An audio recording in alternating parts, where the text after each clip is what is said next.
ಬೇರೆಯವರೆಲ್ಲ ನಾನು ಮಾಡಿರೋದನ್ನು ಹೇಳ್ತಾ ಇರೋದು. ಸೊ ಈ ಸಲ ಏನು ಅಂತಂದರೆ ಪ್ರೇಕ್ಷಕರು ಫಸ್ಟ್ ನೋಡಲಿ, ಆಮೇಲೆ ಹೊಡೆದವ್ರು ನೋಡಲಿ ಅಂತ.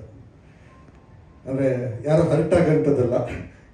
ಯಾಕಂದರೆ ಸಿನಿಮಾ ಬದುಕಿರೋದೇ ಪ್ರೇಕ್ಷಕರಿಂದ, ಪ್ರೇಕ್ಷಕರಿದ್ರೇ ಸಿನಿಮಾ ಇರುತ್ತೆ. ಸಿನಿಮಾ ಮೇಕರ್ಸು ಮತ್ತು ಪ್ರೇಕ್ಷಕರು ಒಂದು ಗಾಡಿಗೆ 2 ಚಕ್ರಗಳಿದ್ದಂಗೆ, ಅವೆರಡು ಒಂದು ಈಕ್ವಲ್ ಆಗಿ ಹೋದರೆ ಮಾತ್ರ ಸಿನಿಮಾ ಚಿತ್ರರಂಗ ಮುಂದಕ್ಕೆ ಭವಿಷ್ಯ ಅಂತ ನೋಡ್ಬೋದು. ಒಂದು ವೀಲ್ ಸೈಡ್ ಹೊಟ್ಟೋದ್ರೆ ಇನ್ನೊಂದು ಗಾಡಿ ಇಡೀ ಬಾಡಿ ಅಲ್ಲಿ ಉಳ್ಕೋಬೇಕಾಗತ್ತೆ, ಇಲ್ಲಾಂದರೆ ಅದು ದಿಕ್ಕು ದಿಸಿ ಇದ್ದರೆ ಹೋಗ್ಬಿಡುತ್ತೆ ಅಂತ. ಸೊ ಆ ಕಾರಣಕ್ಕೆ ಪ್ರೇಕ್ಷಕರಿಗೆ, ಎಸ್ಪೆಷಲಿ ನಾವು ಎಲ್ಲ ಬೆಂಗಳೂರಲ್ಲೇ ಇವೆಂಟ್ ಮಾಡೋದ್ರಿಂದ ಈ ಇಂಟರ್ನೆಟ್ ಇಲ್ಲದೇ ಇರೋ ಟೈಮಲ್ಲಿ ಪ್ರಿಂಟು ಟಿ ವಿ ಅನ್ನೋದು ಮೇಜರ್ ಆಗಿ ಪ್ರಮೋಷನ್ ಟೈಮಲ್ಲಿ ಸೊ ನ್ಯೂಸ್ ಎಲ್ಲರಿಗೂ ಕರೆಕ್ಟಾಗಿ ಕರ್ನಾಟಕದ ಎಲ್ಲ ಮೂಲೆಗೂ ತಲುಪ್ತಾ ಇತ್ತು. ಬಟ್ ಇಂಟರ್ನೆಟ್ ಬಂದ ಮೇಲೆ ಆಲ್ಗಾರಿದಮ್ ಅನ್ನೋದು ಬೆಂಗಳೂರು ಏರಿಯಾ ಬಿಟ್ಟು ಇನ್ನೊಂದು ಏರಿಯಾಗೆ ಹೋಗಲ್ಲ. ಕೆಲವೊಂದು ಪೋಸ್ಟ್ಗಳು ಅದು ತೋರಿಸುತ್ತೆ. ಅಂದರೆ ನೀವು ಅನಾಲಿಟಿಕ್ಸ್ ಹೋಗಿ ನೋಡಿದ್ರೆ ಈ ಪೋಸ್ಟ್ ಈ ಏರಿಯಾದಲ್ಲಿ ಮಾತ್ರ ನೋಡಿದ್ದಾರೆ, ಆ ಏರಿಯಾದಲ್ಲಿ ನೋಡಿದ್ದಾರೆ ಅಂತ. ಸೊ ನಮ್ಮ ಪ್ರಚಾರಗಳೇ ಅಲ್ಲಿ ತಲುಪ್ತಾ ಇಲ್ಲ. ಸಿನಿಮಾ ಅವ್ರಿಗೆ ಗೊತ್ತಾಗ್ತಲ್ಲ, ಒಳ್ಳೆ ಸಿನಿಮಾ ಬಂದಿರೋದೇ ಗೊತ್ತಾಗಲ್ಲ. ಸೊ ಇದಕ್ಕೆ ಸೊಲ್ಯೂಷನ್ ಆಗಿ ನಮ್ಮ ನಿರ್ಮಾಪಕರು ನಾವು ಡಿಸೈಡ್ ಮಾಡಿದ್ದೇನು ಅಂತಂದರೆ, ಸೊ ಸಿನಿಮಾನ ಫಸ್ಟ್ ಶೋ ನಾವು ತೊಗೊಂಡೋಗೋಣ. ಸೊ ಅಲ್ಲಿ ಜನ ಫಸ್ಟ್ ನೋಡಿ ಆ ರಿಯಾಕ್ಷನ್ಸು ಅವರು ಅಲ್ಲಿ ಸ್ಪ್ರೆಡ್ ಆದರೆ ಕನ್ನಡ ಸಿನಿಮಾಗಳಲ್ಲಿ ಒಳ್ಳೆಯ ಪ್ರಯತ್ನಗಳ ಬಗ್ಗೆ ಅಲ್ಲೂ ಒಂದು ವಿಷಯ ಮುಟ್ಟುತ್ತೆ, ಒಳ್ಳೆಯ ಸಿನಿಮಾಗಳಿಗೆ ಅಲ್ಲೂ ಪ್ರೇಕ್ಷಕರು ಬರ್ತಾರೆ ಅನ್ನೋ ಒಂದು ನಂಬಿಕೆಯ ಮೇಲೆ ಈ ಪ್ರದರ್ಶನ ಮಾಡ್ತಾ ಇದ್ದೀವಿ. ಸೊ ಇದು ನಮ್ಮ ಸಿನಿಮಾದ ಒಂದು ಇಂಪಾರ್ಟೆಂಟ್ ವಿಷಯ ನನ್ನ ಜೊತೆ ಹಂಚ್ಕೋಬೇಕಾಗಿತ್ತು. ಸೊ ಅದಕ್ಕೆ ಈ ಪತ್ರಿಕಾಗೋಷ್ಠಿ. ಸರ್ ದಯವಿಟ್ಟು ವೇದಿಕೆ ಮೇಲೆ ಬಂದ್ಬಿಡಿ. ನಮ್ಮ ನಿರ್ಮಾಪಕರು ಒಂದಷ್ಟು ಮಾತಾಡಬೇಕು ಅಂತ ಇಷ್ಟಪಡ್ತಾರೆ. ಬನ್ನಿ ಸರ್. Good evening. ನಿರ್ದೇಶಕರ ನಾನು ಮಾತಾಡೋದೇನು ಇರಲ್ಲ, ಅವ್ರನ್ನೇ ಕೇಳ್ತೀನಿ ಏನು ಮಾತಾಡೋದು.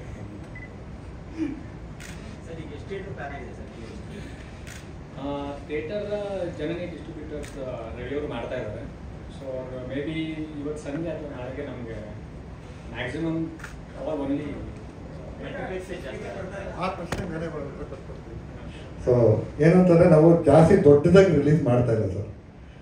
ಒಂದು ಲಿಮಿಟಲ್ಲಿ ಈಗ ಪ್ರೀವಿಯಸ್ ಸಿನಿಮಾಗಳಿಗೆ, ಕನ್ನಡ ಸಿನಿಮಾಗಳಿಗೆ ಕನ್ನಡ ಪ್ರೇಕ್ಷಕರು ಎಲ್ಲಿ ಜಾಸ್ತಿ ಫುಟ್ಫಾಲ್ ಇದೆಯೋ ಆ ಸ್ಕ್ರೀನ್ಗಳನ್ನ, ಆ ಥಿಯೇಟ್ರ್ಗಳನ್ನ ಅಂದರೆ ಒಂದು ಲಿಸ್ಟ್ ಮಾಡಿದ್ದೀವಿ. ಆ ಥಿಯೇಟ್ರಲ್ಲಿ ಮಾತ್ರ ರಿಲೀಸ್ ಮಾಡ್ತಾ ಇದ್ದೀವಿ. ಅದು ನಂಬರ್ ನಮ್ಮೊಂದು 40 ಸಿಗ್ಬೋದು, 50 ಸಿಗ್ಬೋದು. ಅಂದರೆ ಕನ್ನಡ ಆಡಿಯನ್ಸು ಫುಟ್ಫಾಲ್ ಜಾಸ್ತಿ ಇರುವಂಥ ಸ್ಕ್ರೀನ್ಗಳನ್ನ.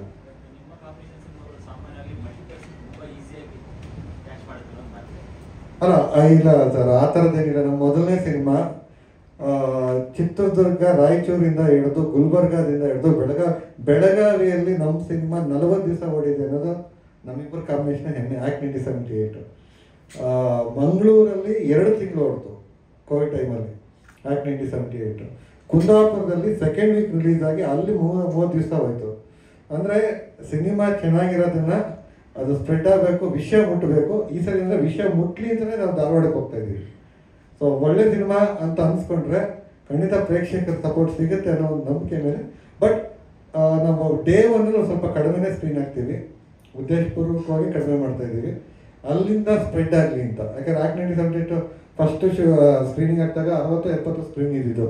ಬಟ್ 25 ಡೇಸಿಗೆ ಅರೌಂಡು ಎಲ್ಲರೂ ಥಿಯೇಟರ್ಸ್ ಓಪನ್ ಮಾಡಿಬಿಟ್ಟು 160 ಸ್ಕ್ರೀನ್ ಏನೋ ಆಯಿತು. ಸೊ ಆ ಥರದ ಒಂದು ಪಾಸಿಟಿವ್ ಹೋಪಲ್ಲೇ ಈ ಸಿನಿಮಾನ ರಿಲೀಸ್ ಪ್ಲಾನ್ ಮಾಡ್ತಾಯಿದ್ವಿ ಸರ್. ನಾವು BC ಸೆಂಟರ್ ಅನ್ನೋದಕ್ಕಿಂತ ಯಾವ ಥಿಯೇಟ್ರವರು ನಾವು ನಿಮ್ಮ ಸಿನಿಮಾ ಕೊಡಿ ನಾವು ಹಾಕ್ತೀವಿ ಅಂತೀವಲ್ಲ ಅವ್ರು ಕೊಡ್ತೀವಿ. ಪರ್ಸೆಂಟೇಜ್ ಮೇಲೆ ರೆಂಟ್ ಕೊಡೋಷ್ಟು ಸಾಮರ್ಥ್ಯ ನಮ್ಗೆ ಕಡಿಮೆ ಸರ್. ಧಾರವಾಡಕ್ಕೆ ಅದಕ್ಕೆ ಅದೊಂಥರ ಎಮೋಷ್ನಲ್ ಕನೆಕ್ಷನ್ ಇದೆ. ಏನಂತಂದರೆ ನಂದು 4 ಸಿನಿಮಾ, ಪ್ರೀವಿಯಸ್ 4 ಸಿನಿಮಾಗಳನ್ನ ಧಾರವಾಡದಲ್ಲಿ ಶೋಸ್ ಮಾಡಿದ್ದೀವಿ. ಅಂದರೆ ಅಲ್ಲಿಯವರು ಒಂದೊಂದು ಸಿನಿಮಾನ 4ಕ್ಕಿಂತ ಜಾಸ್ತಿ ಶೋ ಮಾಡಿದ್ದಾರೆ. ಅದ್ರ ಜೊತೆಗೆ ನನಗೆ ಆ ಕಡೆ ಬೆಳಗಾವಿ, ಕೊಪ್ಪಳ, ಬಾಗಲಕೋಟೆ, ಹುಬ್ಬಳ್ಳಿ, ಆ ಎಲ್ಲ ಇದಕ್ಕೂ ಅದೊಂದು ಸೆಂಟ್ರ್ ಥರ ತುಂಬ ಜನ ಅಲ್ಲಿ ಬಂದು ಮೀಟ್ ಮಾಡೋದು. ಧಾರವಾಡ ಜೊತೆ ಬೇರೆಯೇ ಕನೆಕ್ಷನ್ ಇದೆ. ಅದರ ಜೊತೆಗೆ ನಾವು ಈ ಥೀಮ್ಗೆ ದಕ್ಷಿಣ ಧ್ರುವದಿಂದ ಉತ್ತರ ಧ್ರುವಕ್ಕೂ ಅಂತ ಮಾಡಿದ್ದೀವಿ. ಸೊ ಬೇಂದ್ರೆ ಅವರ ಉತ್ತರ ಧ್ರುವದಿಂದ ದಕ್ಷಿಣ ಧ್ರುವಕ್ಕೂ ಹಾಡಿನಲ್ಲಿರುವಂಥದ್ದನ್ನು ನಾವು ಅವ್ರಿಗೇನೆ ಒಂದು ಅಂದರೆ ದಕ್ಷಿಣದಲ್ಲಿದ್ದೀವಿ ನಾವು, ಇಲ್ಲಿಂದ ಉತ್ತರದ ಕಡೆಗೆ ಸಿನಿಮಾ ಪಯಣ ಅಂತ. ಸೊ ಅದು ಸಾಹಿತ್ಯಕ್ಕೆ ಹೆಸರುವಾಸಿ ಅಂದರು. ಸೊ ನನ್ನ ಸಿನಿಮಾದಲ್ಲಿ ಆ ಸಾಹಿತ್ಯಕ್ಕೆ ತುಂಬ ಗಮನ ಕೊಡ್ತೀನಿ. ಅಂದರೆ ಅವ್ರ ಕಂಟೆಂಟ್ ವೈಸ್ ಆಗ್ಬೋದು, ಸೊಗಡನ್ನ ಅಂದರೆ ಕನ್ನಡದ ಅಂದರೆ ಈ ನೆಲದ ಕಥೆಗಳನ್ನ, ಅಂದರೆ ಕನ್ನಡ ಅಂತಂದರೆ ಬರೀ ಭಾಷೆ ಅಂತಲ್ಲ, ಇಲ್ಲಿರೋ ಪ್ರತಿಯೊಬ್ಬ ಸೊಗಡು ಏನಿದೆ, ನೆಲದ ಸೊಗಡು ಏನಿದೆ ಅದನ್ನು ನಾನು ಸಿನಿಮಾಗಳಲ್ಲಿ ಆದಷ್ಟು ಅಡಾಪ್ಟ್ ಮಾಡೋಕ್ಕೆ ಟ್ರೈ ಮಾಡಿದ್ದೀನಿ. ನನ್ನ ಮೊದಲನೇ ಸಿನಿಮಾ ಹರಿವು, ಅದು ಕೊಪ್ಪಳದ ಸ್ಟೋರಿ. ಅದು ಶೂಟ್ ಮಾಡಿದ್ದು ಅಲ್ಲೇ ಬಳ್ಳಾರಿ, ಹೊಸಪೇಟೆ ಸುತ್ತಮುತ್ತ, ಗಂಗಾವತಿ ಸುತ್ತಮುತ್ತ ಶೂಟ್ ಮಾಡಿದ್ದು. ಅದೇ ಚರಾಮಿ ಬೆಂಗಳೂರಲ್ಲಿ ಶೂಟ್ ಮಾಡೋದನ್ನು ಶಿವಮೊಗ್ಗ, ದಾವಣಗೆರೆ, ಹುಬ್ಬಳ್ಳಿ ಕಡೆ ತುಂಬ ಒಳ್ಳೆ ರೆಸ್ಪಾನ್ಸ್ ಬಂತು ನನಗೆ. ಇನ್ನು ತುಮಕೂರು, ಚಿತ್ರದುರ್ಗ ಅಂದರೆ ನನಗೆ ಅದನ್ನು ಕ್ಲಾಸ್ ಅಂತ ಡಿವೈಡ್ ಮಾಡೋದಕ್ಕಿಂತ ಧಾರವಾಡ ಸುತ್ತಮುತ್ತ ನನ್ನ ಸಿನಿಮಾನ ಇಷ್ಟಪಡೋಂಥ ಒಂದು ಒಳ್ಳೆ ಸದಭಿರುಚಿಯ ಪ್ರೇಕ್ಷಕರು ನನಗಿದ್ದಾರೆ. ಸೊ ಆ ಕಾರಣಕ್ಕೆ ಧಾರವಾಡನ ಚೂಸ್ ಮಾಡಿದ್ವಿ.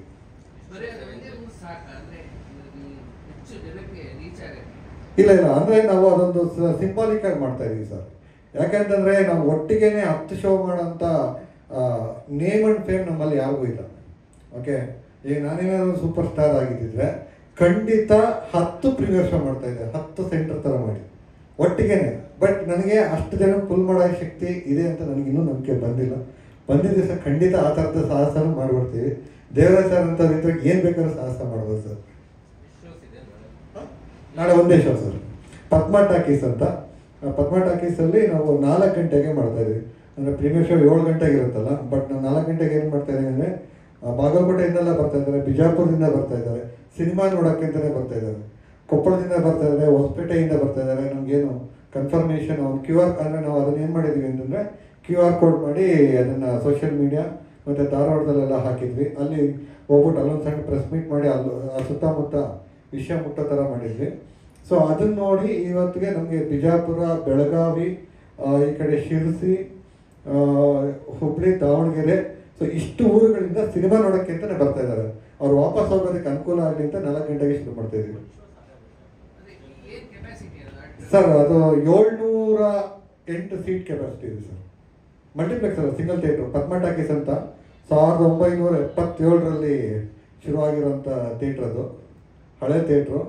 ಸೊ ನಿಮಗೆ ಅದೊಂಥರ ಸಿಂಗಲ್ ಥಿಯೇಟ್ರನ್ನ ಉಳಿಸುವ ಅಭಿಯಾನದ ಒಂದು ಸಿಂಬಲ್ಲು ಆಗುತ್ತೆ.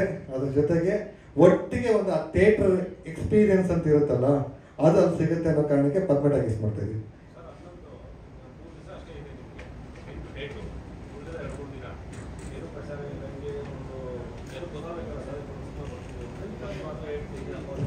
ಸರ್, ಈ ಪ್ರಚಾರ ಅನ್ನೋದ್ರ ಬಗ್ಗೆ ನನಗೊಂದು ನನ್ನದೇ ಆದ ಒಂದು ಪರಿಕಲ್ಪನೆ ಇದೆ ಸರ್. ಯಾಕಂತಂದರೆ ನನ್ನ ಹತ್ರ ದುಡ್ಡು ಅಷ್ಟು ಖರ್ಚು ಮಾಡೋ ಇದರಲ್ಲಿಲ್ಲ ನಾನು. ಯಾಕಂದರೆ ಅಷ್ಟು ದುಡ್ಡು ಖರ್ಚು ಮಾಡೋ ಸಿನಿಮಾಗಳು ಗೆಲ್ತಾವೇನೋ ಗ್ಯಾರಂಟಿ ಇಲ್ಲ. ಓಕೆ, ಪ್ರಚಾರ ಮಾಡಬೇಕು, ಆಯಿತಾ? ಸೊ ಪ್ರಚಾರ ಮಾಡಬೇಕು ಅಂತಂದರೆ ಏನು ಮಾಡ್ಬೋದು ಅಂತಂದರೆ, ನಾವು ಈ ಸಿನಿಮಾದ ಟೈಟ್ ಅನೌನ್ಸ್ಮೆಂಟು ನಾನು ಪ್ರೆಸ್ ಮೀಟ್ ಮಾಡಿದ್ದೀನಿ ಸರ್. ಓಕೆ, ಸೊ ಅಲ್ಲಿಂದನೇ ಶುರು ಮಾಡಿದ್ದೀವಿ.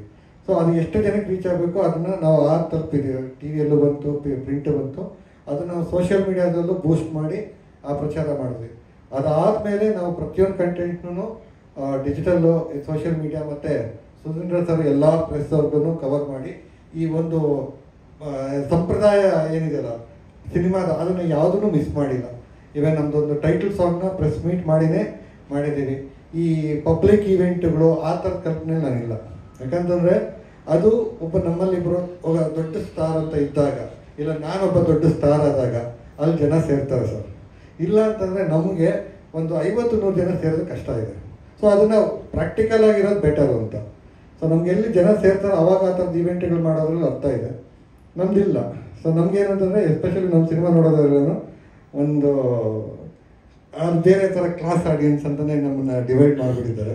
ಸೊ ಅವ್ರಿಗೆ ಏನು ರೀಚ್ ಮಾಡಬೇಕೋ ಆ ರೀಚ್ ಮಾಡೋದಕ್ಕೆ ಎಲ್ಲ ಪ್ರಯತ್ನ ಮಾಡಿದ್ದೀವಿ. ಅದು ಎಷ್ಟರ ಮಟ್ಟಿಗೆ ಆಗಿದೆ ಅನ್ನೋದು ಶುಕ್ರವಾರ ಬೆಳಗ್ಗೆ ಗೊತ್ತಾಗುತ್ತೆ.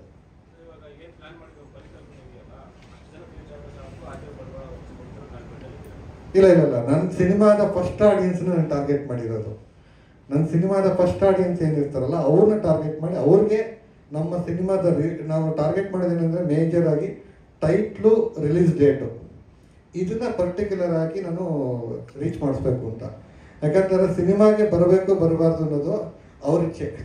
ನಮ್ಮದು ಸಾಂಗ್ ನೋಡಿ ಅವ್ರಿಗೆ ಇಷ್ಟ ಆಗಿರ್ಬೋದು, ಇಲ್ಲ ಟ್ರೈಲರ್ ನೋಡಿ ಇಷ್ಟ ಆಗಿರ್ಬೋದು, ಇಲ್ಲ ನನ್ನ ಸಿನಿಮಾನ ಪ್ರೀವಿಯಸ್ ಸಿನಿಮಾ ನೋಡಿ ಪ್ರೀವಿಯಸ್ ಸಿನಿಮಾಗಳು ನೋಡಿರೋರು ಇಷ್ಟಪಟ್ಟು ಬರ್ಬೋದು, ಇಲ್ಲ ದೇವರಾಜ್ ಸರ್ ಡಿ ಕ್ರಿಯೇಷನ್ದು ಕ್ರೆಡಿಬಿಲಿಟಿ ನೋಡ್ಕೊಂಡು ಬರ್ಬೋದು. ಡಿ ಕ್ರಿಯೇಷನ್ ಅನ್ನೋ ಒಂದು ಲೋಗೋ ನೋಡಿ, ಇಲ್ಲ ವಿಜಯ್ ಕೃಷ್ಣ ಅವರ ಅವ್ರದ್ದು ಹಿಂದಿ ಸಿನಿಮಾ ನೋಡಿರೋ ಆಡಿಯನ್ಸ್ ಇರ್ಬೋದು, ಇಲ್ಲ ಕನ್ನಡ ಸೀರಿಯಲ್ ನೋಡಿರೋ ಆಡಿಯನ್ಸ್ ಇರ್ಬೋದು, ಅವ್ರು ಬರ್ಬೋದು. ಅದನ್ನು ನಾವು ಪ್ರೆಡಿಕ್ಟ್ ಮಾಡೋಕ್ಕಾಗಲ್ಲ ಯಾರು ಯಾಕೆ ಬರ್ತಾರೆ ಅಂತ.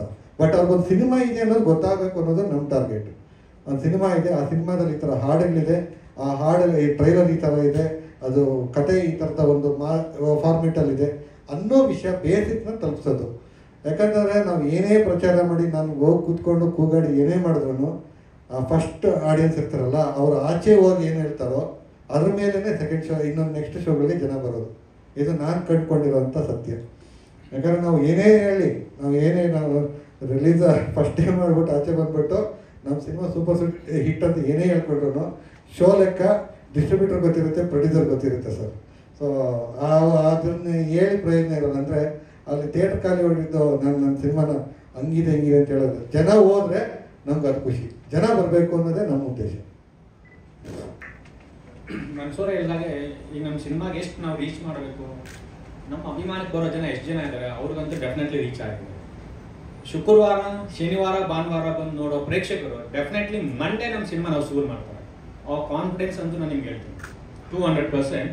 ಏನು ಆಡಿಯನ್ಸ್ ನಮಗೆ ಅಂತಿದ್ದಾರೆ, ನಮ್ಮ ಬ್ಯಾನರ್ಗಾಗ್ಬೋದು, ಮನ್ಸೂರೆಗಾಗ್ಬೋದು, ವಿಜಯ್ಗಾಗ್ಬೋದು, ಪ್ರಿಯಾಂಕಾಗಾಗ್ಬೋದು, ಆ audience definitely Friday, Saturday, Sunday ನೋಡ್ಬೋದು. ಮೇ ಬಿ ಆವತ್ತಿನ ದಿವಸಗಳಲ್ಲಿ ನಿಮ್ಮ ಥಿಯೇಟರ್ ಆಫ್ ಇರ್ಬೋದು, ಖಾಲಿನೂ ಆಗ್ಬೋದು.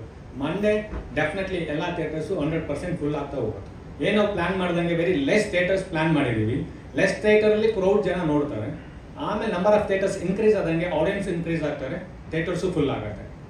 ಈ ಸಿನಿಮಾ ಬಗ್ಗೆ ನಾವು ಏನು ಹೇಳೋದಿಲ್ಲ, ನೀವೇ review first day first show ನಿಮ್ಮನ್ನು ಪ್ರಯತ್ನ ಮಾಡಿದ್ದೀವಿ. ಎಲ್ಲಿ ಇನ್ನೂ ಪ್ಲಾನ್ ಆಗಿಲ್ಲ ನನಗೆ, ಪ್ಲಾನ್ ಇದೆ, ಆ ಪ್ಲಾನ್ ಆಮೇಲೆ ರಿವೀಲ್ ಮಾಡ್ತಾರೆ, ನೀವು ನೋಡ್ತೀರಾ. ಡೆಫಿನೆಟ್ಲಿ 1 ಗಂಟೆ ಟೈಮ್ ಅಂತೂ ಸುಮ್ಮನೆ ಕೂತಿರ್ತೀರಾ. ಈ ಥರ ಏನು ಕೇಳೋಕ್ಕೂ ಹೋಗಲ್ಲ, ಮಾಡೋಕ್ಕೂ ಹೋಗಲ್ಲ.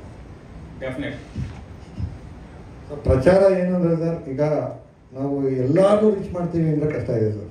ಅದಕ್ಕೆ ದುಡ್ಡು ಬೇಕೇ ಬೇಕು. ಈಗ ನಾವು ನಮ್ಮ ಸಿನಿಮಾಗೆ ಎಷ್ಟರ ಮಟ್ಟಿಗೆ ಜನ ಬರ್ಬೋದು ಅನ್ನೋ ನನಗೆ ಅಂದರೆ ಡೈರೆಕ್ಟ್ರಾಗಿ ನನಗೊಂದು ಕಲ್ಪನೆ ಇರುತ್ತೆ.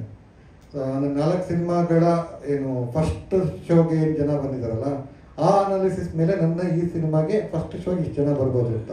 ಅವ್ರು ಅಷ್ಟು ಜನಕ್ಕೆ ನನ್ನ ಸಿನಿಮಾ ಬರ್ತಾ ಇದೆ ಅನ್ನೋ ವಿಷಯ ಗೊತ್ತಾಗಬೇಕು ಅನ್ನೋದು.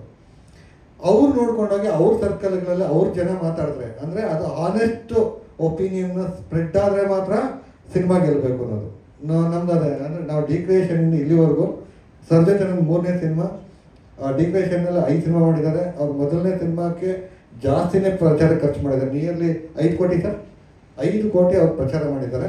ಅದಾದಮೇಲೆ ಅವ್ರದ್ದು ಬೇರೆಯೇ ಎಕ್ಸ್ಪೀರಿಯೆನ್ಸು. ಅದಾದಮೇಲೆ ನಾವು ಪ್ರಚಾರನ ಹಾನೆಸ್ಟ್ ಆಗಿರೋಣ, ನಮ್ಗೆ ಎಷ್ಟಾಗುತ್ತೆ ಅಷ್ಟು ಮಾಡೋಣ. ಜನ ಮಾತಾಡಿ ಥಿಯೇಟ್ರಿಗೆ ಬಂದರೆ ನಮ್ಗೆ ಅದು ಖುಷಿ ಆಗುತ್ತೆ. ನಾವು ಅವ್ರಿಗೆ ಸುಳ್ಳು ಹೇಳೋದು ಬೇಡ ಅಂತ. ಬೇಸಿಕಲಿ ಹೇಳಂತಂದರೆ ಪ್ರಚಾರದ ಹೆಸರಲ್ಲಿ ಸುಳ್ಳು ಹೇಳೋದು ಬೇಡ ಅನ್ನೋದು ನಮ್ಮ ದೇವರಾಜ್ ಸರ್ದು ನನ್ನ ಒಪಿನಿಯನು. ಸೊ ಅದನ್ನು ಮೇಂಟೈನ್ ಮಾಡ್ತಾ ಇದ್ದೀವಿ ಅಷ್ಟೇ. ಖಂಡಿತವಾಗ್ಲೂ ಏನು ಬಿಸ್ನೆಸ್ ಮಾಡಿಲ್ಲ ಸರ್. ಅಂದರೆ ನಾವು ಎಲ್ಲೋ ಅಪ್ರೋಚೇ ಮಾಡಿಲ್ಲ. ಅಂದರೆ ನಮಗೆ ಬಂದಿದೆ ಕಾಲ್ಸ್ ಬಂದಿದೆ, ಏನು OTTದು ರೆವಿನ್ಯೂ ಶೇರ್ ಮಾಡೆಲ್ಗೆ ಅದಕ್ಕೆಲ್ಲ ಬಂದಿದೆ. ನಾವಿನ್ನೂ ಅದ್ರದ್ದು ಬಿಸ್ನೆಸ್ ಮಾಡಲ್ಗೆ ಹೋಗೇ ಇಲ್ಲ. ಯಾಕಂದರೆ ಈ ಸಲ ನಮ್ಮ ಉದ್ದೇಶ ಇರೋದು ಮುಖ್ಯವಾಗಿ, ನಾನು ಈ ಸಿನಿಮಾ ನನ್ನ ಮೇಕಿಂಗ್ ಸ್ಟೈಲ್ನ ಚೇಂಜ್ ಮಾಡ್ಕೊಂಡಿದ್ದು, ಈ ಥರದೊಂದು ಕಥೆನ ಆಯ್ಕೆ ಮಾಡ್ಕೊಂಡಿದ್ದು, ಮಾಡಬೇಕಂತಿರೋದು ಥಿಯೇಟ್ರ್ ಜನ ಬರಬೇಕು. ಸೊ ನಾವು ರಿಕವರಿನ ಅಲ್ಲಿಂದನೇ ಸ್ಟಾರ್ಟ್ ಮಾಡಬೇಕು ಫಸ್ಟ್. ಅದಾದಮೇಲೆ ಉಳಿದಿದ್ದು ಏನು ಸಿಗುತ್ತೋ, OTT ಸಿಗುತ್ತಾ, ಸ್ಯಾಟಲೈಟ್ ಸಿಗುತ್ತಾ, ಅದೆಲ್ಲ ಆಮೇಲೆ. ಯಾಕಂತಂದರೆ ಅದನ್ನು ನಂಬ್ಕೊಂಡು ಆಡಿಯನ್ಸ್ ಇಗ್ನೋರ್ ಮಾಡಿದ್ರೆ ನಾವು ನೆಕ್ಸ್ಟ್ ಸಿನಿಮಾ ಮಾಡೋಕ್ಕಾಗಲ್ಲ ಅಂತ. ನಾವು ಫಸ್ಟು ಜನಗಳು ನಂಬ್ಕೊಳ್ಳೋಣ, ಅವ್ರು ಎಷ್ಟು ಕೊಡ್ತಾರೋ ಪ್ರೀತಿ, ಅದು ಎಷ್ಟು ನಮಗೆ ಸಕ್ಸಸ್ ಸಿಗುತ್ತೋ ಅದನ್ನು ಫಸ್ಟು ನಾವೊಂದು ಬ್ಯಾಂಕ್ ಮಾಡ್ಕೊಳ್ಳೋಣ. ಅಂದರೆ ಡಿಕ್ರಿಯೇಷನ್ನು ದೇವರಾಜ್ ಸರ್ ಅಲ್ಲಿ ಆ ಪ್ರೊಡಕ್ಷನಲ್ಲಿ ಅವರು ಡೈರೆಕ್ಟರ್ ಮನ್ಸೂರೆ ಮಾಡ್ತಾರೋ, ವೀರೋ ಮಾಡ್ತಾರೋ, ಇನ್ಯಾರೇ ಮಾಡಲಿ, ಆ ಸಿನಿಮಾಗಳಿಗೆ ಒಂದು ಆಡಿಯನ್ಸ್ ಅಂತ ಒಂದು ಬ್ಯಾಂಕ್ ಆಗಬೇಕು. ಸೊ ಆ ಬ್ಯಾಂಕ್ ಆದರೆ ಅಲ್ಲಿ ಒಂದಷ್ಟು ಜನ ಬರ್ತದೆ. ಈಗ ಎಕ್ಸಾಂಪಲ್ ಹಿಂಗೆ ಇಂಟರ್ನ್ಯಾಷನಲ್ ಪ್ರೊಡಕ್ಷನ್ ಹೌಸ್ ಆಗ್ಬೋದು, ಇಂಡಿಯನಲ್ಲಿ ಹಿಂದಿಯಲ್ಲಿ ಆಗ್ಬೋದು, ತೆಲುಗಲ್ಲಿ ಆಗ್ಬೋದು, ಆ ಪ್ರೊಡಕ್ಷನ್ ಹೌಸ್ ನೋಡಿ ಥಿಯೇಟ್ರಿಗೆ ಹೋಗುವಂಥ ಜನ ಇದ್ದಾರಲ್ಲ. ಸೊ ಆ ಥರದೊಂದು ಬ್ಯಾಂಕು ಡಿಕ್ರಿಯೇಷನ್ಗೆ ಆಗಬೇಕು ಅನ್ನೋದು ನಮ್ಮದು. ಸೊ ಫಸ್ಟ್ ಅವ್ರು ಬಂದು ಅವ್ರ ಜನ ಮಾತಾಡಿ ಜನಗಳಿಗೆ ಹೇಳಿದ್ರೆ, ನೋಡಪ್ಪ ಈ ಥರ ಈ ಬ್ಯಾನರ್ ಸಿನಿಮಾ ಬರುತ್ತೆ ಅಂತಂದರೆ ಈ ಥರದೊಂದು ಲಿಮಿಟ್, ಅಂದರೆ ಈ ಥರದ ಒಂದು 100% ಗ್ಯಾರಂಟಿ ಇರುತ್ತೆ, ಒಂದು ಕತೆ ಗ್ಯಾರಂಟಿ ಇರುತ್ತೆ, ಒಂದು ಪ್ರೆಸೆಂಟೇಷನ್ ಗ್ಯಾರಂಟಿ ಇರುತ್ತೆ ಅನ್ನೋದು ಫಸ್ಟ್ ಕ್ರಿಯೇಟ್ ಆದರೆ ಆಟೋಮೆಟಿಕ್. ಯಾಕಂದರೆ ಇಲ್ಲಿ ಪ್ರೊಡಕ್ಷನ್ ಹೌಸಲ್ಲಿ ಡೈರೆಕ್ಟರ್ಗಳು ಚೇಂಜ್ ಆಗ್ಬೋದು, ಹೀರೋಗಳು ಚೇಂಜ್ ಆಗ್ಬೋದು, ಪ್ರೊಡಕ್ಷನ್ ಹೌಸ್ ಗಟ್ಟಿಯಾಗಿ ನಿಂತ್ಕೋಬೇಕು. ಆ ಪ್ರೊಡಕ್ಷನ್ ಹೌಸು ಎಷ್ಟು ಕ್ವಾಲಿಟಿ, ಈಗ ನಮ್ಮ ಕನ್ನಡದಲ್ಲೇ ಹೊಂಬಾಳೆ ಇದೆ, KVN ಇದೆ, ಪರಂಬ ಇದೆ. ಸೊ ಆ ಥರ ಡಿಕ್ರಿಯೇಷನ್. ಯಾಕಂದರೆ 5 ಸಿನಿಮಾ ಕಂಟಿನ್ಯೂಸ್ ಆಗಿ ಮಾಡ್ತಾ ಇದ್ದೀವಿ. ನಾವು ವರ್ಷಕ್ಕೆ 2 ಸಿನಿಮಾ ಮಾಡಿದ್ರೆ ವರ್ಷಕ್ಕೆ 1 ಸಿನಿಮಾ ಅಂತೂ ಮಾಡ್ತಾನೇ ಇದ್ದೀವಿ. ಸೊ ಆ ಥರದ ಒಂದು ಬ್ರ್ಯಾಂಡ್ ಆಗಬೇಕು. ಆ ಬ್ರ್ಯಾಂಡಲ್ಲಿ ಈ ಥರದೊಂದು ಕ್ವಾಲಿಟಿ ಸಿನಿಮಾ ಬರಬೇಕು, ಅದು ಒಂದು ವೇದಿಕೆ ಆಗಬೇಕು. ಸೊ ಅದನ್ನು ಆರ್ಗ್ಯಾನಿಕ್ ಆಗಿ ಮಾಡೋಣ ಅಂತ. ಸಿನಿಮಾ ಅಂತಷ್ಟೇ ಹಿಂದೆಲ್ಲ ನೋಡಿದಾಗ ಒಂದಿಷ್ಟು ನೋಡುವ ಮತ್ತೆ ಕಾಳುವ ಸಿನಿಮಾ ಅಂತಲೇ ಬ್ರ್ಯಾಂಡ್ ಆಗಿರುತ್ತೆ. ಸೊ ಈ ದೂರ ತೀರಯಾನ ಬರೀ ನೋಡುವ ಸಿನಿಮಾ ಆಗುತ್ತಾ ಕಾಡುವ ಸಿನಿಮಾ? ನಿಮ್ಮೊಂದಿಗೆ ಟ್ರಾವೆಲ್ ಮಾಡೋ ಸಿನಿಮಾ ಆಗುತ್ತೆ ಸರ್. ಒಂದು ವರ್ಗನ ನೀವು ಕ್ರಿಯೇಟ್ ಮಾಡ್ತೀವಿ ಆಲ್ರೆಡಿ. ಸೊ ದೂರ ತೀರಯಾನ ವರ್ಗ ಅಂತ ಬಂದಾಗ ಯಾವ ವರ್ಗ ಕ್ಯಾಚ್ ಮಾಡ್ತೀವಿ? ಸದಭಿರುಚಿಯ ಕನ್ನಡ ಸಿನಿಮಾ ಪ್ರೇಕ್ಷಕರು ಸರ್, ಕ್ಲಿಯರ್ ಕಟ್ ಆಗಿದ್ದೀವಿ, ಯಾವುದೇ ಡೌಟ್ ಇಟ್ಕೊಂಡಿಲ್ಲ. ಅವ್ರ ಕ್ಲಾಸ್ ಆಗ್ಬೋದು, ಮಾಸ್ ಆಗ್ಬೋದು, ಒಂದು ಒಳ್ಳೆ ಕನ್ನಡ ಸಿನಿಮಾ ನೋಡ್ತೀನಿ, ನನ್ನ ಕನ್ನಡ ಸಿನಿಮಾ ಇಷ್ಟ ಅನ್ನೋ ಪ್ರತಿಯೊಬ್ಬ ಕನ್ನಡ ಸಿನಿಮಾ ಪ್ರೇಕ್ಷಕರಿಗೂ ಈ ಸಿನಿಮಾ ಸರ್. ಜೊತೆಗೆ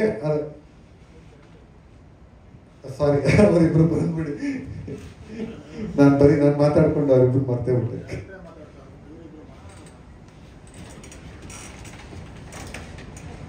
ಸೊ ಹೀರೋ ಹೀರೋಯಿನ್ಗೂ ನೀವು ಪ್ರಶ್ನೆ ಕೇಳ್ಬೋದು. ಫಸ್ಟ್ ಯಾರು ಕೇಳ್ತೀರಾ?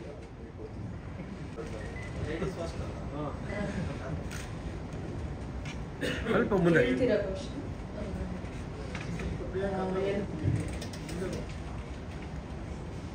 ಎಲ್ರಿಗೂ ನಮಸ್ಕಾರ.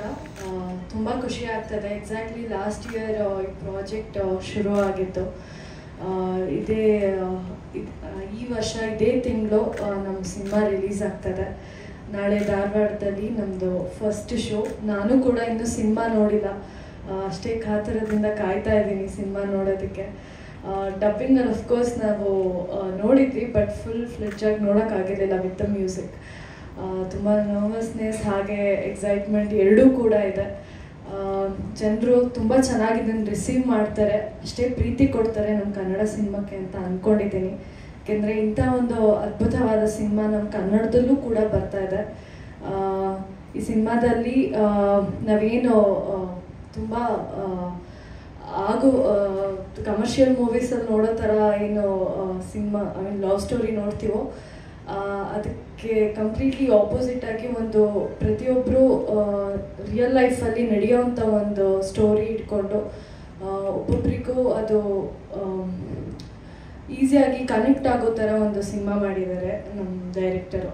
ಸೊ ಎಲ್ರಿಗೂ ಇಷ್ಟ ಆಗುತ್ತೆ ಅಂತ ಅಂದ್ಕೊಂಡಿದ್ದೀನಿ. ನಿಮ್ಮ ಪ್ರೀತಿ ಹಾಗೆ ಆಶೀರ್ವಾದ ನಮ್ಮ ಚಿತ್ರದ ಮೇಲೆ ಇರಲಿ ಅಂತ ಕೇಳ್ಕೊಳ್ತೀನಿ. Thank you.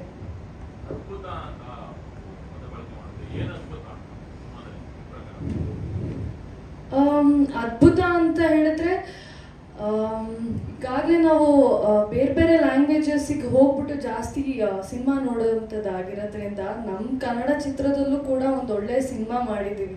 ಇವಾಗ ಎಲ್ಲರೂ ತುಂಬ ರಿಯಲಿಸ್ಟಿಕ್ ಆಗಿ ನಾವು ನೋಡಬೇಕು ಸಿನಿಮಾನ, ತುಂಬ ರಿಯಲ್ ಆಗಿರೋ ಥರ ತೋರಿಸಿ ಎಕ್ಸ್ಪೀರಿಯನ್ಸ್ ಮಾಡಬೇಕು ಅಂತ ಕೇಳ್ತಾರೆ. ಸೊ ಆ ಥರ ಸಿನಿಮಾ ನಮ್ಮ ಕನ್ನಡದಲ್ಲೂ ಕೂಡ ಬಂದಿದೆ. ಅದಕ್ಕೆ ಅದನ್ನು ಅದ್ಭುತವಾಗಿ ಇರೋವಂಥ ಒಂದು ಸಿನಿಮಾ ಅಂತ ಹೇಳ್ತಾರೆ. ಎಸ್, ಅದೇ ಅದ್ಭುತ ಇವಾಗ.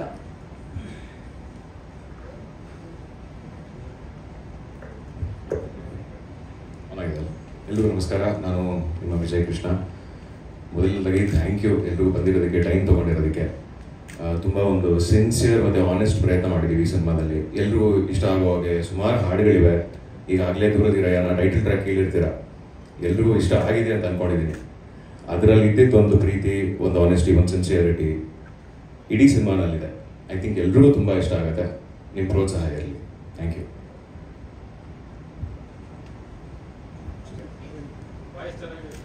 Thank you.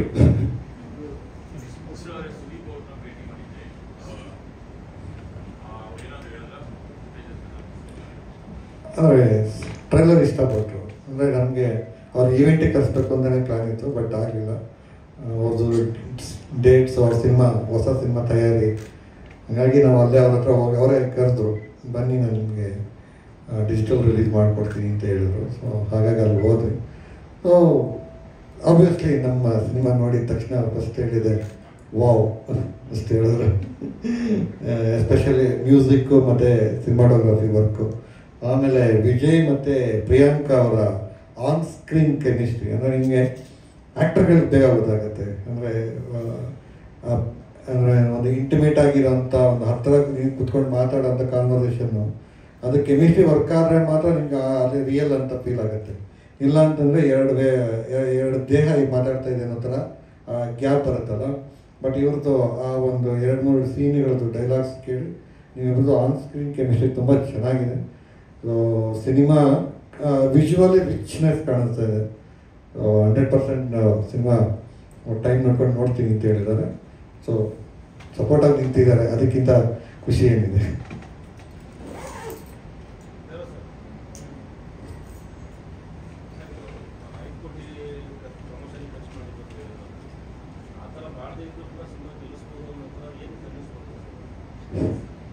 ನನ್ನ ಮೊದಲನೇ ಸಿನಿಮಾಗೆ ನಿಮ್ಗೆ ಹೇಳ್ದಂಗೆ ಆಲ್ಮೋಸ್ಟ್ ಎಲ್ಲ ಅವತ್ತು ನನಗೆ ಸಿನಿಮಾ ಬಗ್ಗೆ ಮಾತಾಡ್ತಿದ್ರು, ಪ್ರಮೋಷನ್ ಇಂಪಾರ್ಟೆಂಟ್ ಅಂತ. ನಿಮಗೆಲ್ಲ ಗೊತ್ತೇ ಇರಬೇಕು, 4 ಲ್ಯಾಂಗ್ವೇಜ್ಗೆ 4 ಸ್ಟೇಟಿಂದ ಅಷ್ಟು ಜನ ಫ್ಲೈಟಲ್ಲಿ ತಂದು ಪ್ರಮೋಷನ್ ಮಾಡಿದ್ವಿ ನಾವು. ಟ್ರೈಲರ್ ರಿಲೀಸ್ಗೆ, ಹೀರೋ ಇಂಟ್ರಡಕ್ಷನ್ ಡಿಫ್ರೆಂಟ್, ನಿಮ್ಗೆ ಗೊತ್ತಿರುತ್ತೆ, ಹುಡುಗರಿಗೆಲ್ಲರಿಗೂ ಆ ವಿಚಾರ ಗೊತ್ತಿರುತ್ತೆ ಏನು ಖರ್ಚಾಗಿರುತ್ತೆ ಅಂತ.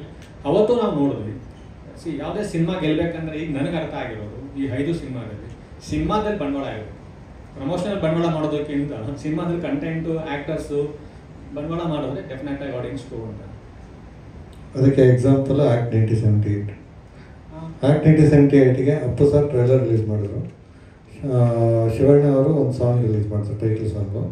ಅದು ಬಿಟ್ಟರೆ ಇದು ಟ್ರೈಲರ್ ರಿಲೀಸು ಒಂದು ಪ್ರೆಸ್ ಮೀಟ್ ಬಿಟ್ಟರೆ ನಾವು ಡೈರೆಕ್ಟು ಪ್ರೀಮಿಯರ್ ಶೋ ಅಂತಲೇ ಮಾಡಿದ್ದು ವೀರೇಶ್ ಥಿಯೇಟ್ರಲ್ಲಿ. ಅದಕ್ಕಿಂತ ಹೆಚ್ಚಾಗಿ ಜಾಸ್ತಿ ಏನು ಪ್ರಚಾರ ಮಾಡಿಲ್ಲ, ಬರೀ ಸೋಷಿಯಲ್ ಮೀಡಿಯಾನೇ ಪ್ರಚಾರ ಮಾಡಿದ್ದು. ಅದು ನಾವು ಸಿನಿಮಾ ರಿಲೀಸ್ ಆಗ್ತಾಯಿದೆ ಅಂತ ಹೇಳೋವರೆಗೂ. ಅದಾದಮೇಲೆ ಏನಾಗಿದೆ, ಅದಷ್ಟು ಪ್ರೇಕ್ಷಕರೇ ಪ್ರಚಾರ ಮಾಡಿರೋದು. ಪ್ರೇಕ್ಷಕರು ಪ್ರಚಾರ ಮಾಡಿದ್ರೆ ಯಾವ ಸಿನಿಮಾ ಬೇಕಾದ್ರೆ ಗೆಲ್ಲುತ್ತೆ. ಪ್ರೇಕ್ಷಕರು ಮಾಡ್ದಿರ ನಾವು ಸಿನಿಮಾ ತಂಡದವರೇ ಪದೇ ಹೇಳ್ತಾ ಇದ್ರೆ ಅದು ಅಲ್ಲಿ ಹೋಗ್ತಾ ಇಲ್ಲ, ಮುಂದಕ್ಕೆ ಹೋಗ್ತಾ ಇಲ್ಲ ಅನ್ನೋದು ಅರ್ಥ. ಸರ್ ನಮ್ದು ಬಡ್ಜೆಟ್ ರಿಕವರಿ ಆಗಿದೆ ಸರ್. ಸಿನಿಮಾ ಚೆನ್ನಾಗಿದೆ ಇಲ್ಲ ಇಲ್ಲಿ ಬಡ್ಜೆಟು ಪ್ರೊಡ್ಯೂಸರು ಅವ್ರ ಅಕೌಂಟೆಂಟ್ ಅಂತ ನನ್ನ ಇದು ಕಲೆಕ್ಷನ್. ಯಾಕಂತಂದರೆ ಇದು ದೇವರಾಜ್ ಸರು ನಮ್ಮಿಬ್ಬರ ಮೇಲೆ ಒಂದು ಕಾಂಟ್ರಾಕ್ಟ್ ಇದೆ. ಕ್ರಿಯೇಟಿವ್ ಅಲ್ಲಿ ಅವ್ರು ಬರಲ್ಲ, ಕಮರ್ಷಿಯಲ್ ಅನ್ನೋದಲ್ಲ ಅಂತ. ಸೊ ಸಿನಿಮಾ ಬಗ್ಗೆ ಮಾತಾಡಿದ್ರೆ ಚೆನ್ನಾಗಿರುತ್ತೆ ಸರ್. ಪ್ರಚಾರ ಬೇಕು. ಸಿನಿಮಾಗೆ ನೀವು ಕಲೆಕ್ಷನ್ ಎಷ್ಟಾಗಿದೆ ಅಂತ ಆ ಸಿನಿಮಾ ಎಷ್ಟು ಜನ ನೋಡಿದ್ರು ಅಂತ. ಆ್ಯಕ್ಟ್ 1970 ಆಯಿತು, 50% ಆಕ್ಯುಪೆನ್ಸಿ ಇತ್ತು, ರೇಟ್ ಇದ್ದಿದ್ದು ಜಸ್ಟ್ 100 ರೂಪೀಸ್ ಆಯಿತು. ರೆಗ್ಯುಲರ್ ಆಗಿ ನೀವೆಲ್ಲ ಬೇರೆ ಸಿನಿಮಾಗೆ 200, 300, 500 ಇಟ್ಟಿದ್ರೆ ಅವತ್ತು ನನ್ನ ಕಲೆಕ್ಷನ್ ತುಂಬ ದೊಡ್ಡದಾಗಿದೆ. ಕಲೆಕ್ಷನ್ ಅಂದರೆ ಎಷ್ಟು ಆಡಿಯನ್ಸ್ ಆ ಸಿನಿಮಾ ನೋಡಿದ್ರು, ಆ ಸಿನಿಮಾನ ಎಷ್ಟು ಜನ ಎಂಜಾಯ್ ಮಾಡೋದು, that is most important. One day collection ಬರುತ್ತೆ, ಅದು ವೆಯ್ಟ್ ಮಾಡೋದು. ಡಿಕ್ರಿಯೇಷನ್ಸಿಂದ ನೀವು ನಿರೀಕ್ಷಿಸಬೇಕಾಗಿರೋದು ತುಂಬ ಇದೆ, ಬರುತ್ತೆ.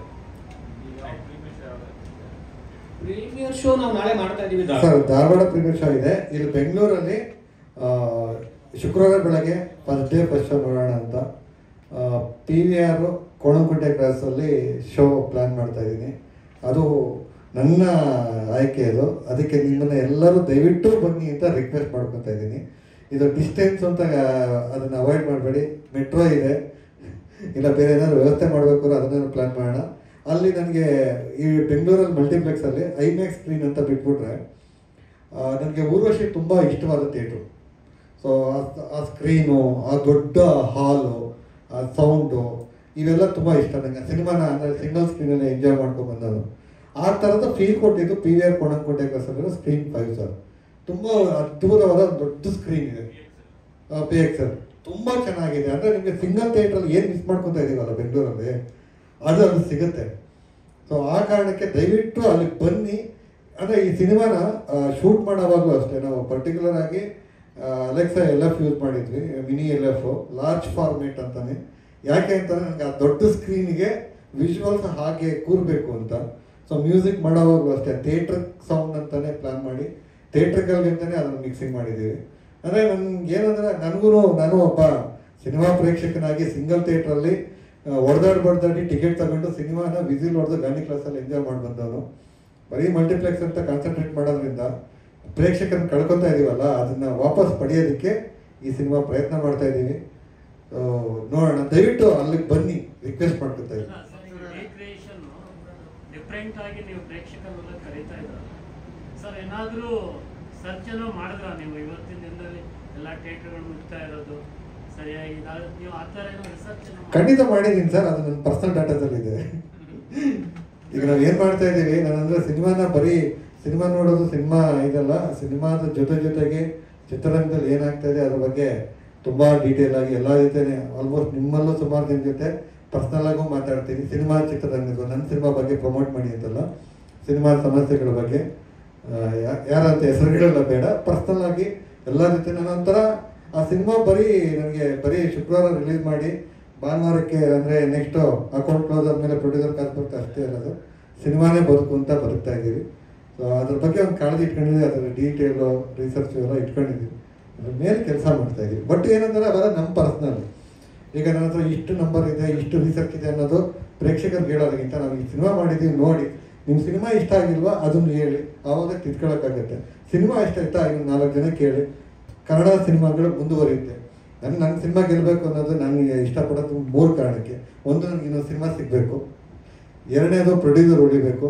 3ನೇದು ನಾನು ಮಾಡ್ತಾ ಇರೋ ಸಿನಿಮಾ ಒಂದು ಸ್ವಲ್ಪ ಹೊಸ ಏನೋ ಟ್ರೈ ಮಾಡ್ತೀನಲ್ಲ, ಅದು ಹೊಸ ಸಿನಿಮಾ ಮಾಡೋರಿಗೆ ಅದೊಂಥರ ಇನ್ನೊಂದು ಇನ್ಸ್ಪಿರೇಷನ್ ಆಗಬೇಕು ಅನ್ನೋ 3 ಕಾರಣಕ್ಕೆ ಸಿನಿಮಾ ಮಾಡ್ತಾ ಇದ್ದೀನಿ. ಸೊ ಸಕ್ಸಸ್ ಏನಾಗುತ್ತೆ ನೋಡೋಣ. ಹೊಸತನ ಏನಿರುತ್ತೆ ಅಂದರೆ 3ನೇದು ನೀವು ಹೇಳೋದಲ್ಲ, ಅಂದರೆ ಹಿಂದಿ ಫಿಲಮ್ ಸ್ವಲ್ಪ ಸೀರಿಯಸ್ ಆಗಿತ್ತು, ಇದರಲ್ಲಿ ಪ್ರೇಕ್ಷಕರಿಗೆ ಅಪೀಲ್ ಆಗುವಂಥ ಹೊಸತನ ಇಂಪಾರ್ಟೆಂಟ್ ಆಗಿ ಹೇಳ್ಬಿಡ್ತೀನಿ ಸರ್. ಇಲ್ಲಿ ರೀಸೆಂಟ್ 10 yearsಲ್ಲಿ multiplex audience, single theatre audience ಅಂತ ಒಂದು ಗೆರೆ ಶುರುವಾಗಿ ಹೋಗಿದೆ. ಇದು ಮಲ್ಟಿಪ್ಲೆಕ್ಸ್ ಸಿನಿಮಾ, ಇದು BC centre cinema.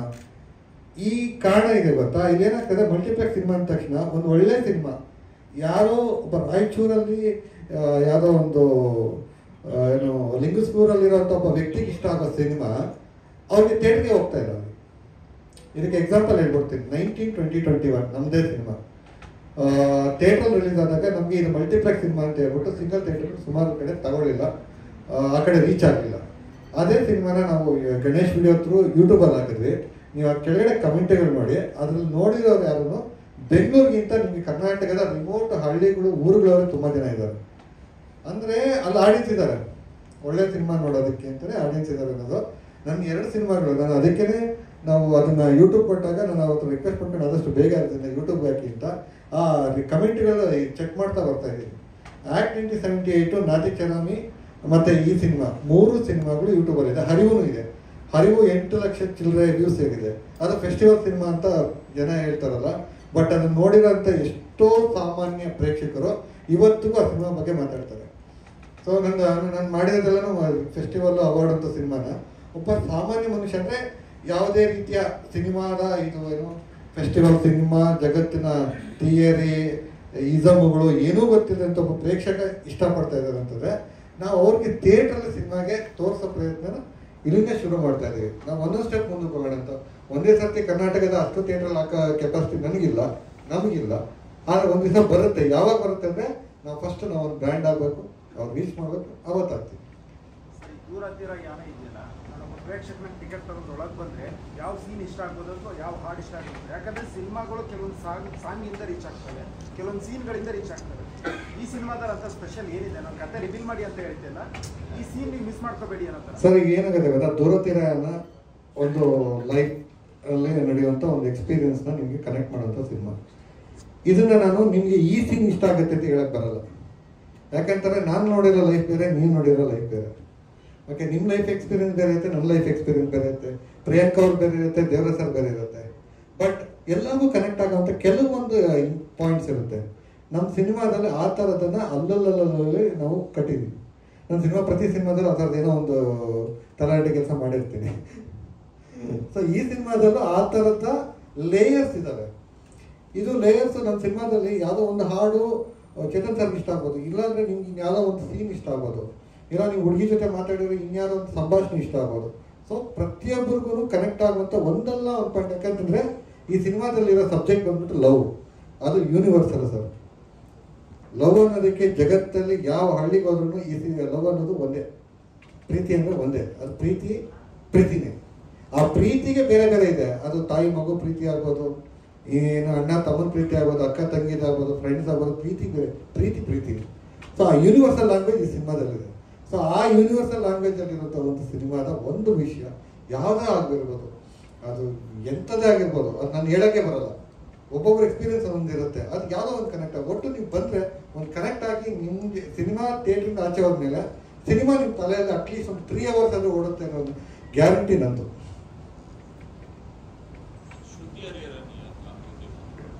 S sir. Shruti Hariharan madam ಇದರಲ್ಲಿ ಒಂದು ಸ್ಪೆಷಲ್ ಅಪಿಯರೆನ್ಸಲ್ಲಿ ಬಂದಿದ್ದಾರೆ. ಸೊ ನಾತಿಚರಾಮಿ ಆದಮೇಲೆ ಅದೇ ನಾತಿಚರಾಮಿ ಗೌರಿ ಪಾತ್ರ ಈ ಸಿನಿಮಾದಲ್ಲಿ ಬರುತ್ತೆ. ಅದು ಒಂದು ಸನ್ನಿವೇಶದಲ್ಲಿ ಬರ್ತಾರೆ. ಸೊ ಇದು ನನ್ನ ಅವ್ರ ಜೊತೆ 2ನೇ ಸಿನಿಮಾ. ಸೊ ಅಷ್ಟೇ ಸರ್, ನಿಮ್ಗೆ ಕತೆ ಹೇಳೋಕ್ಕಾಗಲ್ಲ. ಯಾಕೆ ಬಂದರು, ಏನಕ್ಕೆ ಬಂದರು, ಗೌರಿನೇ ಯಾಕೆ ಬಂದರು ಅಂತಂದರೆ ಅದು ಸಿನಿಮಾ ನೋಡಿದ ಮೇಲೆ ಬೇಕಾದ್ರೆ ಚರ್ಚೆಗೆ ಅಂತ ಕುತ್ಕೋಬೋದು. ಈಗ ಯಾಕೆ ಬಂದರು ಅಂತಂದರೆ ಅದು ಬೇಕಿತ್ತು, ಬರಬೇಕಾಗಿತ್ತು ಅಲ್ಲಿ. ಸೊ ಅದೊಂಥರ ಮನ್ಸೋರೆ ಯೂನಿವರ್ಸ್ ಅಂದ್ಕೋಬೋದು.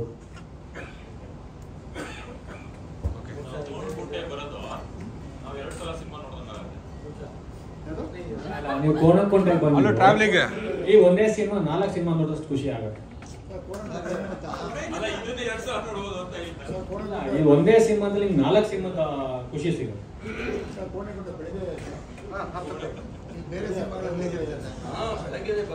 ಒಂದು ಸಿನಿಮಾ ಮಾಡೋದಕ್ಕೆ ನಾವು 1 ವರ್ಷ ಕಷ್ಟ ಬಿದ್ದಿರ್ತೀವಿ. 2 ವರ್ಷ ನೋಡೋದಕ್ಕೆ ಕಷ್ಟ ಬಿದ್ದಿದೆ. ಅಣ್ಣ, ಈಗ ಪ್ರೊಡ್ಯೂಸರು ಡೈರೆಕ್ಟರ್ ಜೊತೆ ನೀವಲ್ದ್ರೆ ಇನ್ ಯಾರನ್ನ ಜೊತೆಗೆ ನಿಲ್ಬೇಕು? ಫಸ್ಟ್ ನಿಲ್ಬೇಕಾದ್ರೆ ನೀವೇ ಅಲ್ವಾ? ಅದಕ್ಕೆ ಬನ್ನಿ, ಅದಕ್ಕೆ ಬಂದ್ಬಿಡಿ.